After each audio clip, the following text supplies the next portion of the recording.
आज मैं इम्यूनिटी को बढ़ाने के लिए काढ़ा बनाऊंगी, जिसे मैं अपनी फैमिली के सभी मेंबरों को देती हूँ।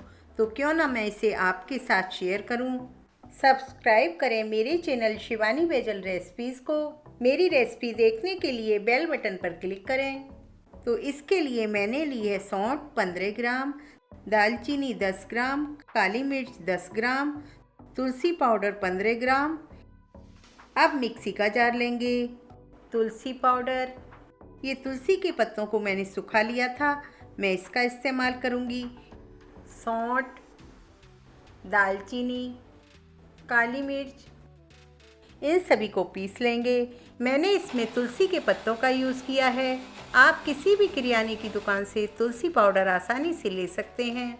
ये पीस कर पाउडर बनकर तैयार हो गया है।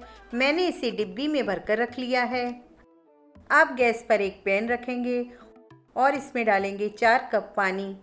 आप किसी भी कप के नाप से 4 कप पानी डाल दें और गैस की फ्लेम को फुल कर दें। अब पानी में उबाल आ गया है। इसमें जो पाउडर पीस कर तैयार हुआ है उसमें से 1/4 चम्मच पाउडर डालेंगे और फ्लेम को स्लो मीडियम रखेंगे।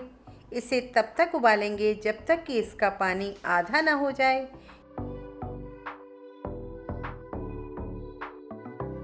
अब पानी आधा हो गया है। इसमें थोड़ा सा गुड़ यानी कि जैगरी डालेंगे।